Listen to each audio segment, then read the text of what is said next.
Hi, and welcome back to Tale of the Peopleless. This is a hybrid game and talk show where I play through games and tell you some real stories about North Korea, human rights, and development based on research I have done in the field. Now, speaking of human rights, I do have one on the shelf on Hanawan, the Reintegration Center for Escaped North Koreans, but I'm going to wait a bit because it's still cooking up. I have some book work to do on that, and then I'll get back to it, hopefully in a week or two when I'm finished, and that'll probably be another one in the Hard Talk series. This week will be another installation of North Korea the Country, where I tell you about life on the ground in North Korea as honestly as I can, with a focus on North Korean people and relatively minimal interest in political topics. I think I said before that I wanted to get into North Korean products, and I still do. I need to do some more research on that too. I think I have some interviews coming up, and we might actually prepare something long format at the studio. But in the meantime, if you go to the KIS page next Monday, you can see my briefing on imitation products in North Korea, which is, it's actually a pretty fun topic. We even added in a little testimony from the ground. In the meantime, however, I wanted to get into something I consider pretty fun, which is North Korean entertainment.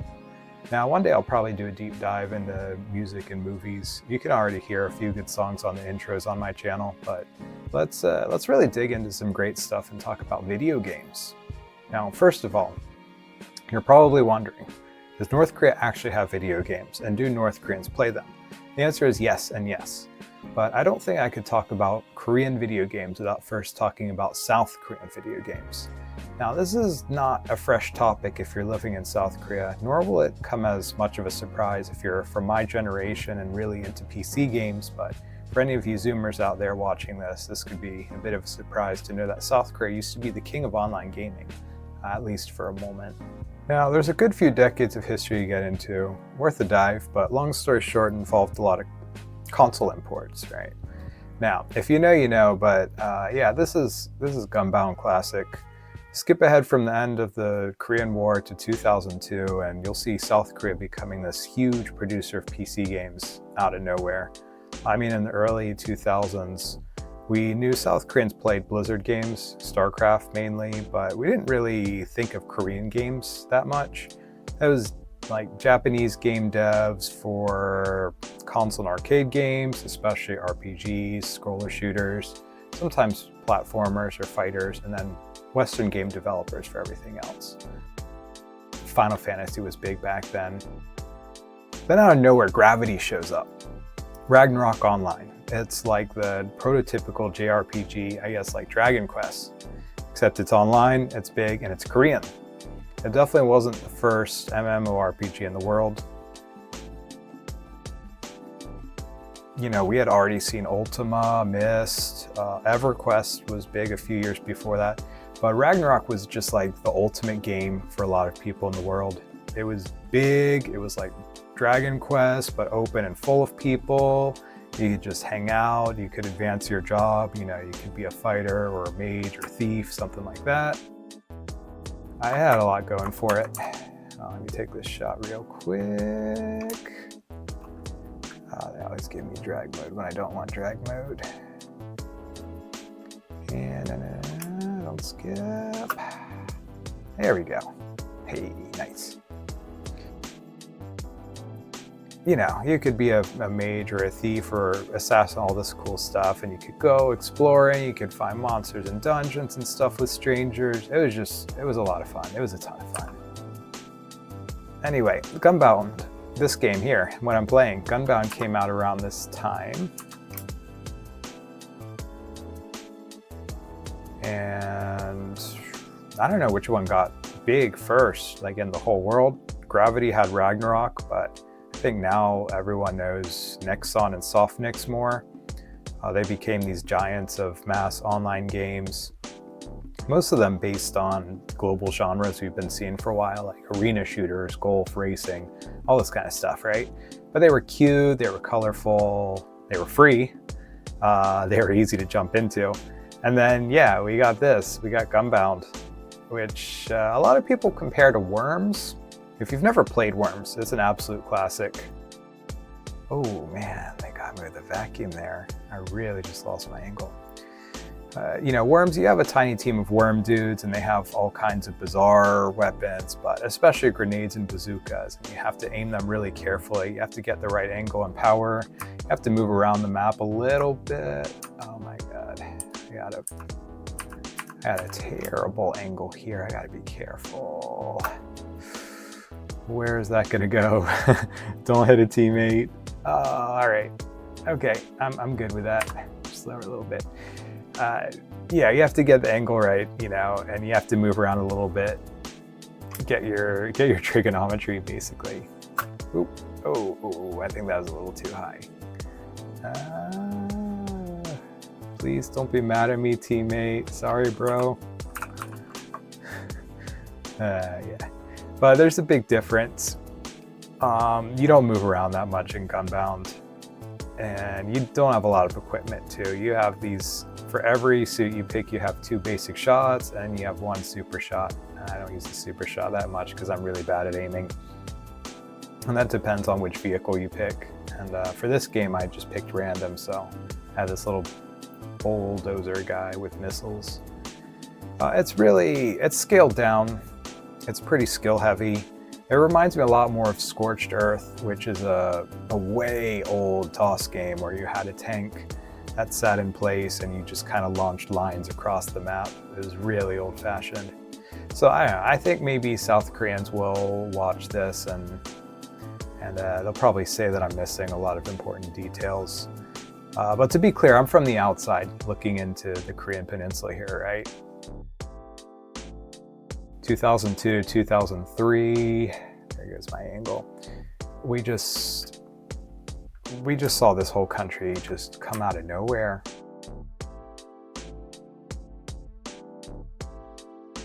That's not it. I think the only South Korean video game I could name from before this MMO era was Pump It Up, which is still cooking if you're wondering.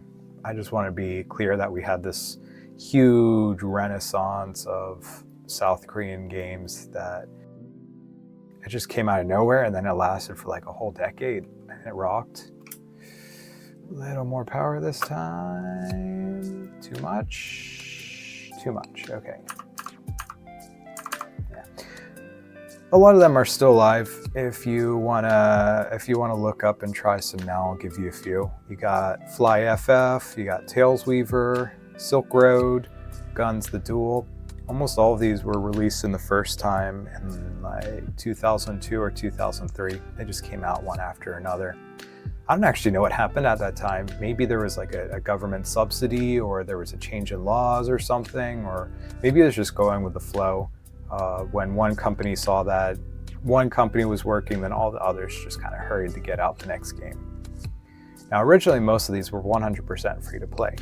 And I think Ragnarok went, let's see, I went a little bit too high last time, right? Oh, right. Wind change, totally missed it with that one. Ragnarok went subscription after a year, so I think that was when I went down this deep hole.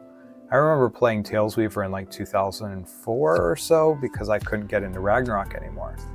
It wasn't even in English then, Tails Weaver.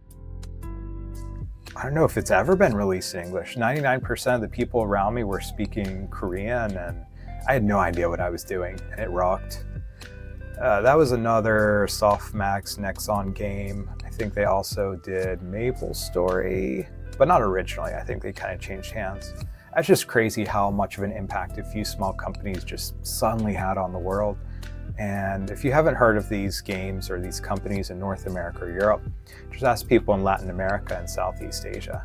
So that brings me back to Gunbound Classic, which is a reboot of the first season of the game before it got taken over by stuff you had to buy with real money. If you get on it today, good luck finding English speakers. I mean, yeah, I think for this game, looks like everyone here is a Brazilianaire. Not that there's anything wrong with that. It's just, you kind of gotta go with the flow. That was an okay hit. It wasn't a bungee or anything. I mean, good luck finding Korean, Japanese, or even Chinese speakers. Some people speak English, but only as a second language. I guess more now than before. Oh man, how am I not dead yet?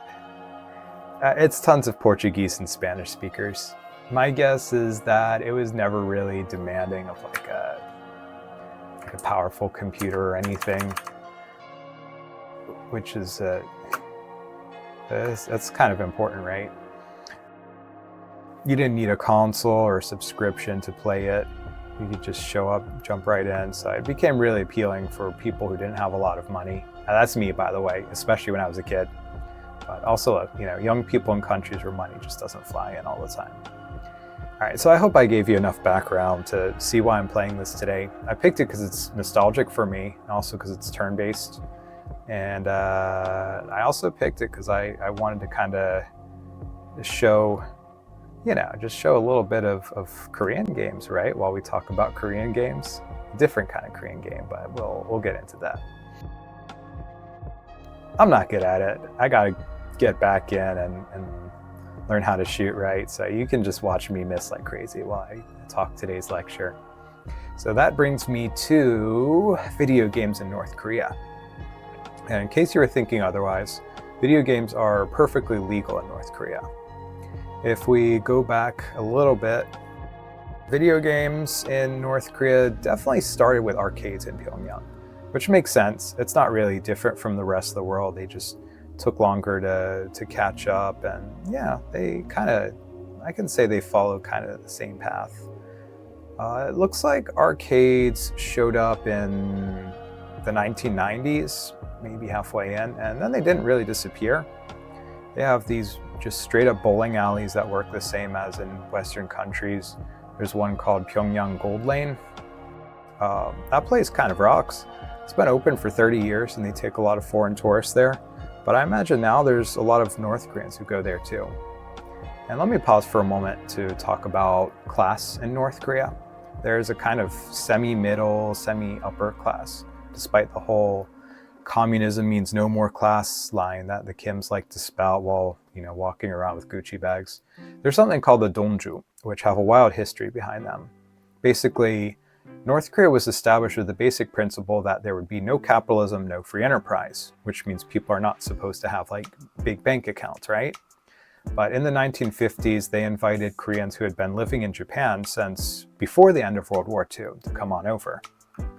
Oh, hold on, let me take my turn real quick and then I'll finish this little talk. Nice and easy. No, that's not it. That is not it at all.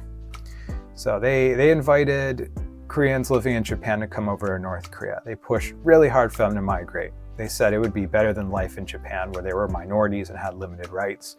That's called the Return to Paradise movement. You can look that up. So these Zainichi, the Koreans living as non-citizens in Japan, they came over to North Korea with all their belongings, all their money and stuff. And then they show up and what do you know? It kind of sucks living in North Korea. They get branded traitors for working for the enemy. No one hates Japan more than North Korea, who they remember being colonized and they didn't even get reparations out of it like South Korea did. Right? So these people who show up, the Zainichi who return, so to speak, to North Korea, these Zainichi Koreans who go to North Korea, they get sent to work in mines, they're discriminated against. Some of them escaped and they actually sued North Korea. Last week they just closed a case in Tokyo. We're going to record that pretty soon. Yeah, I don't know how you can collect on that. Can't even see my dude.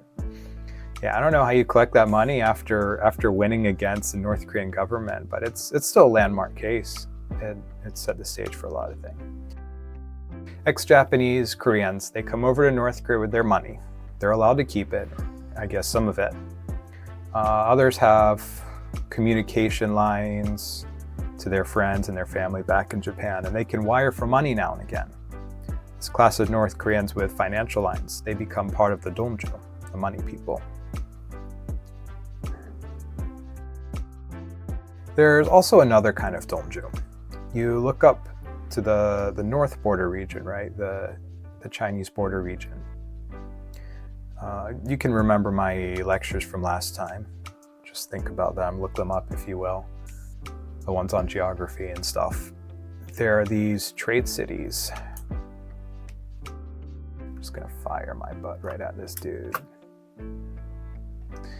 There are trade cities like Haesan and Shinjuku where stuff comes in from China. Some of it is bound for public import facilities paid for by the government. Think of food and clothes for the top brass in Pyongyang. And then a lot of it is smuggled goods, stuff just privately imported by individuals who have friends and family on the other side in Chinese Korea, the region of Jilin on the other side of the border, or in other border regions in China. They get rice, oil, electronics, fashion, nice stuff worth a little bit of money, right?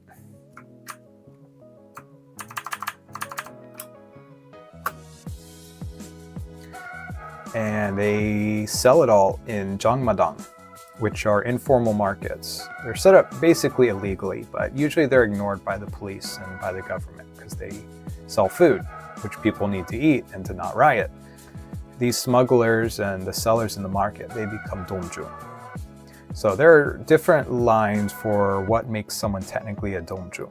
It could be someone with like a few $1,000s. Or it could be someone with tens or even hundreds of thousands of dollars in assets. In Pyongyang, I hear you need to be worth like $100,000. So some of these guys are pretty rich. Basically middle class. Some of them are petty rich, I should say. So some of them are petty rich. They're middle class, kind of well off, but not super well off. This is gonna be bad. I knew that was gonna be bad. And others are just straight up rich. Some of them have more money than the median American. So if you're rich in Pyongyang, what do? How do you live your life? You do everything. You drink coffee, you go to skating rinks, you go to water parks, you go to spas, you eat steak, you drive cars. Nothing really that special if we're comparing with the rest of the world, but for a country where half the population was starving to death 30 years ago, I think it's pretty good. Most people don't get that. And I asked a coworker, did you have a car growing up? He said, nah, I couldn't even imagine having one in our family. It's way beyond us.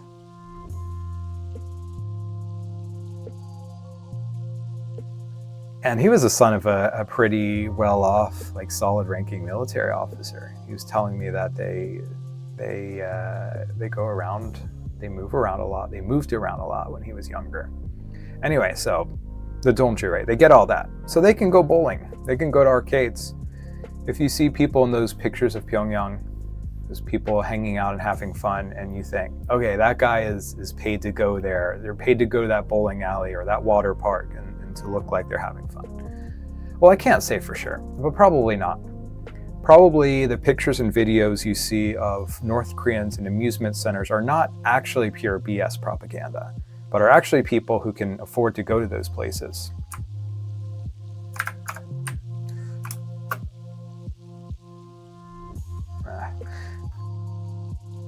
They're real places.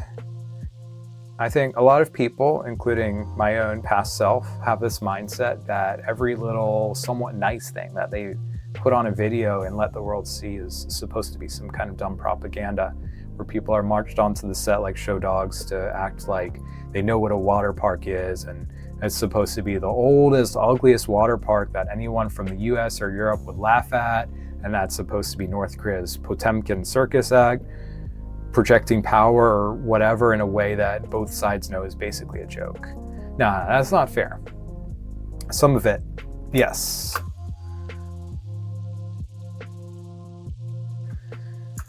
Picked the wrong one, and I'm not good at this game. Some of it, yes, absolutely is propaganda, and some of it is all just set up like some kind of weird puppet set. You can read about some of that stuff in people's tourism accounts. But you'll also see some kind of low-level analysis where if there's a hospital the tourists go to and it has some terrible broken down equipment, the doctors say, this is our high-tech, cutting-edge equipment. It all feels like a show. You might think, Okay, so that's a fake hospital? No, that's probably a real hospital where people actually do get treated. But it is what you see, which is a hospital with low quality, old, cheap equipment. And it's not what you hear, what they're saying it is. Okay, oh, can I just finish him? Nice and easy. Come on, did that do? Yeah, okay, all right, so I guess I'm not that bad. They're lying to you about how good it is. They're not lying to you about what it is. So please be careful to try to differentiate. Try to find the line yourself between propaganda and, is that a double kill? Oh man, that was pretty cool. Shoot, I can't even be mad at that, man. All right, I'm get over here so I have a chance. So if some North Korean agency tells you they have the best, most cutting-edge video games in the world, it is half BS. Obviously, they are not the best, they're not the most cutting edge, but they are still video games and people are playing them for real. And this isn't really a new thing. Those arcades have been around for 30 years. Probably only the top of the top Donju kids were playing them when they first came out, but I don't know about now. We'll get to this a bit later. This is kind of an unfair matchup if you look at these rankings, but I don't know. I don't want to be a salty loser. Okay. I think only really rich kids were playing when they first came out, but things are kind of changing. So I think gaming is really picking up now, and it's turning from a rich kid activity to a more middle class one now. So aside from arcades, yes, there are absolutely home and mobile games in North Korea. There are PC games and there are mobile phone and tablet games. Are there console games? I'll get to that. There are like 3 kinds of video games, as I understand it, in North Korea, in terms of origin and in terms of law. The 2 biggest ones are imports and imports. So we have copyright violations. I don't know how important international copyright law is to Pyongyang, but there is this. I did this whole report on imitation product brands in North Korea for this studio, which is like IKEA furniture, coffee, instant noodles, but also, oh, I haven't used this guy for a while. How do I use this guy? We'll see. There's also imitation video games, wouldn't you know it? And I say imitation, but they're not actually imitations because that would involve rebuilding the same game from scratch. There are just tons of these straight up stolen games with the serial number scratched off. No, seriously, go look this up. There's a video on YouTube that shows what's installed on North Korean cell phones, and they have this bootleg Angry Birds, and it's called Gomuchong Sogi. I think that means rubber band gun shooting, but don't quote me on that. You can look it up. Also, there's some kind of Sonic knockoff. Gotta go fast.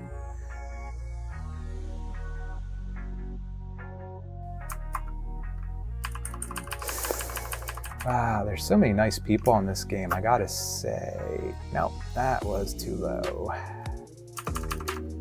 Raise the angle, raise the power. No, he's not that good either, so I guess it's fair. No. Raise the angle some more. Okay, so this is some kind of closed source info. I saw the visuals on a lecture presented by a North Korean, so you won't be able to cite me on this. But I saw a glimpse of what people play on computers up in North Korea, up in rural North Korea.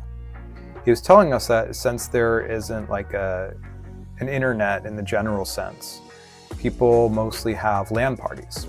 Right? Kids will just bring their family computers over, they'll set it up in one of their friends' house and they'll all play LAN games together. What do they play? Guess? I really want to say StarCraft, but not quite. Command and Conquer. Except everything seems to be kind of taped over and it's some kind of bootleg where you're playing as the Korean People's Army against disgusting capitalist invaders or something like that. Do the kids care what the narrative is? No, absolutely not. They see tanks and planes, bombs and guns, and they love it. Just a sec. Is that... There we go. Yeah. Why not? Command and Conquer rocks. When I was a kid, I didn't care about political messaging either.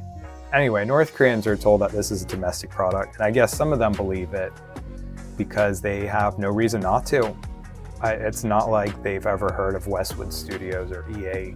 And then second, okay, we have just straight up illegal imports. Serial numbers intact. And I was talking about Dongju and smuggling operations earlier, so circling back to what kind of stuff they bring across the border. Games. A little too high. Lots of other stuff. The list is wild long, but video games too. Music, movies, TV shows, video games. I can't say for sure, but my theory is that consoles are being brought in this way from China. I've definitely heard that Japanese brands of all kinds of products are popular, but I'm not sure to what extent. There's word that Nintendo and Sony consoles are sold, but it's unsighted, so grains of salt, please. Okay.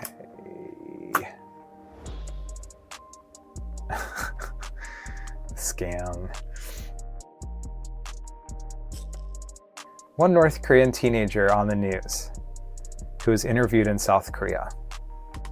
A North Korean who his family escaped from North Korea to South Korea. He said that pretty much everyone plays games off of USB sticks bought in the market, even games like Grand Theft Auto 5. They're not supposed to.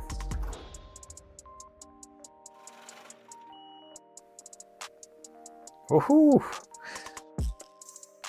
But it's not really a big issue because it's not treated like anti-revolutionary content like South Korean movies are, but these games are kept secret. And sometimes the line between dark secret and open secret is pretty unclear. I'll get to that in a bit, but let me pause for a moment to give you some caution. I'm trying to be careful with what I tell you because I cannot verify everything I see and hear and learn about, but I still want to try to give you as much info as I can, so long as I have some reason to believe that this information could be useful. Okay, the wind just changed, so I need to jack up. No. That was a bad miss. Okay, there's a video of this guy who allegedly went to an internet cafe in Pyongyang, and he claimed that they had all kinds of top Steam games. You can see Ace Combat 7, Virtua Fighter 5, StarCraft 1, Dota, Medal of Honor, just all kinds of PC classics appearing on like a big game menu in the video.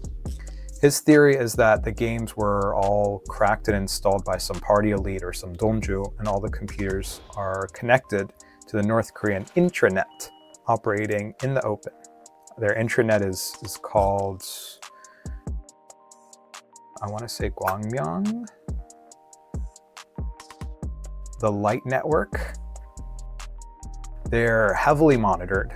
All these computers in this cafe, they're all heavily monitored with modified operating systems that constantly send telemetry to some official office in case you try to do anything subversive. So just stick to playing games, make it easy for everyone. This cafe is called Hwasong Computer Entertainment Hall, and it appears to be a real place in Pyongyang. Someone might come in later and say, hey, that's a hoax. But for the moment, I'm willing to believe that it is a real thing. The hardest part for me to believe personally is that they can run 150 PCs in one room without the electricity just surging and killing the whole operation.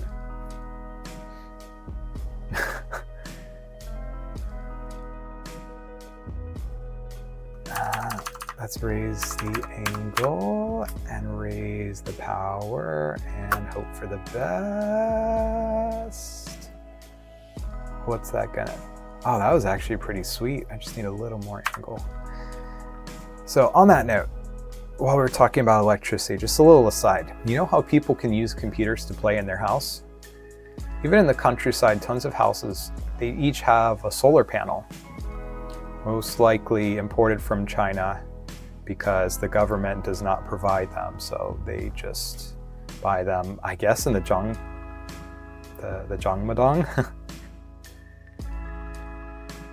They're not powerful enough to run an entire home circuit, so don't expect laundry machines, ovens, and huge refrigerators to all be in there all running at once. But they can charge tablets, and they can run PCs and TVs for a few hours a day. And the third type of game, I didn't forget, is straight up homegrown North Korean. There's not a lot of them, but yes, North Korea produces video games. There are more programmers in North Korea than you would actually think.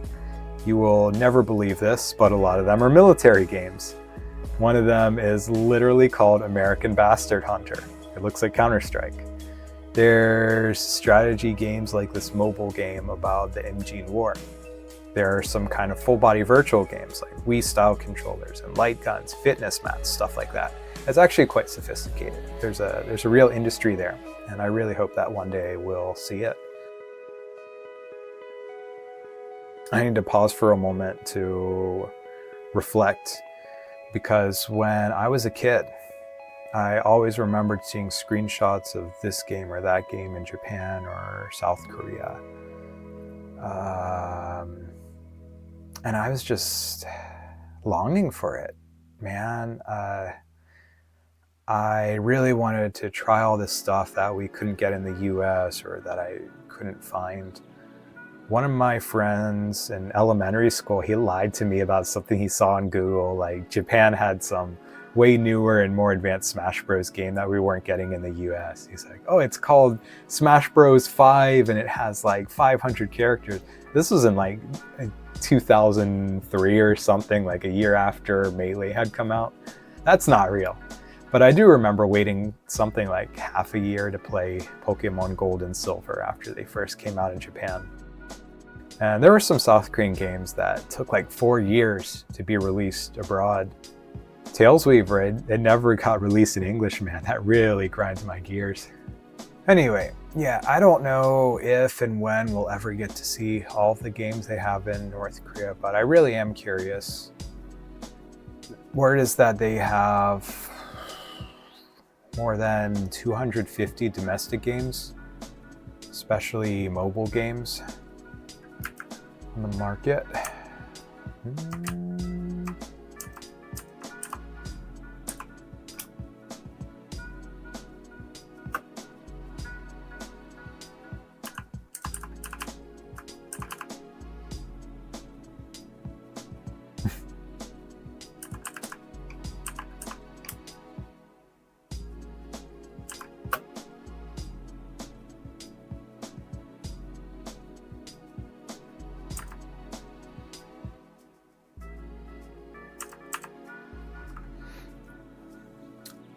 Since the internet there doesn't work the same as ours, and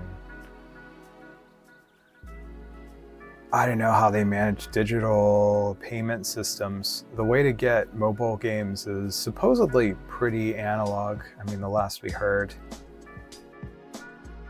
In 2020, they said people go to shops to get games. They just pay for them in cash, and then they just install them directly onto their phones.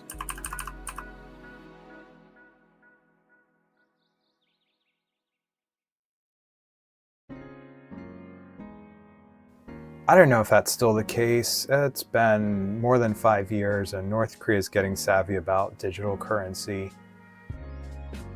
Well, with Bitcoin scams and all that, so it absolutely would not surprise me if they've gone to digital payment and distribution. We're not going to get a lot of news on that for a while because there's not a whole lot of inbound tourists, and even less outbound escapees. So very few people have left in the past 5 years. And before I forget, there is one North Korean game that made it out to the world, Pyongyang Racer. You can find it on YouTube. It's just this screaming mess of PS1 graphics and sound, the most annoying honking sound you can ever imagine, and it's in widescreen. I heard it was a project to promote tourism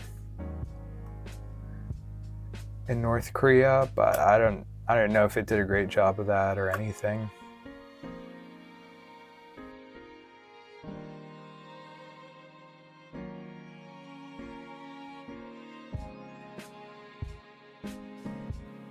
I'm just trying to relearn how to play this game. I don't expect to win. It's been a long time, man.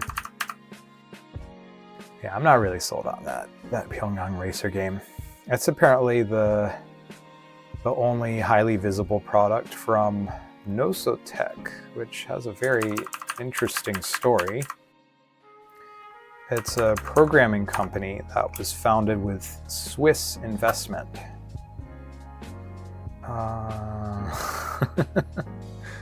I cannot do this. I am just not good at this game. They allegedly made a few surprisingly profitable games more than 15 years ago, but they covered up their name on all of them because people didn't want to buy North Korean stuff, and distributors didn't want to burn their own reputation or anything like that. How far is that just gonna go? Okay.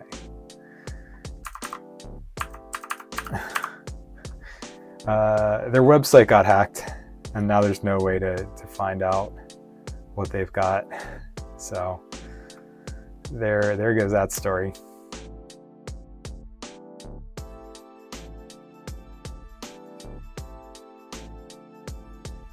Wild story. So again, there's a lot of stuff that I wish I had time to cover, but I don't think I'll ever really get to the bottom of all of it.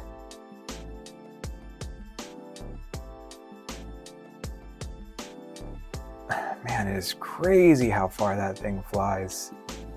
I'm actually getting close now. A little bit less. Come on, come on, come on. This is just practice. Finally, nice. Okay. So yeah, there's a lot of stuff I wish I could cover, but I don't have enough time to get to the bottom of probably any topic I bring up in this series. But if you sat through this video until now, you should have a bit of a different image of North Korea, especially as it pertains to electronics and entertainment. Some people think that North Korea has absolutely nothing for modern luxuries.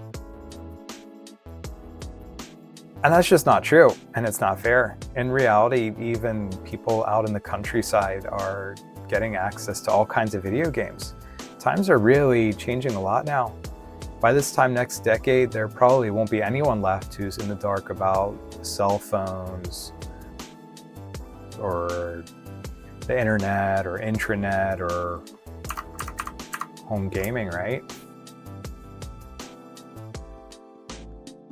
In a very short time, North Korea has gone from electronic darkness to arcade entertainment for the Pyongyang elite, to a broad market of digital entertainment that's just taking over every community like it did most of the rest of the world 2 or 3 decades ago. Let us hope that even if North Korea doesn't collapse, it will at least keep moving forward to the point where the people there can have everything they need to stay alive, comfortable, and even entertained. That's the people's future. So that's what I'm hoping for. I hope you hope for that. Thanks for watching, and keep on peopling.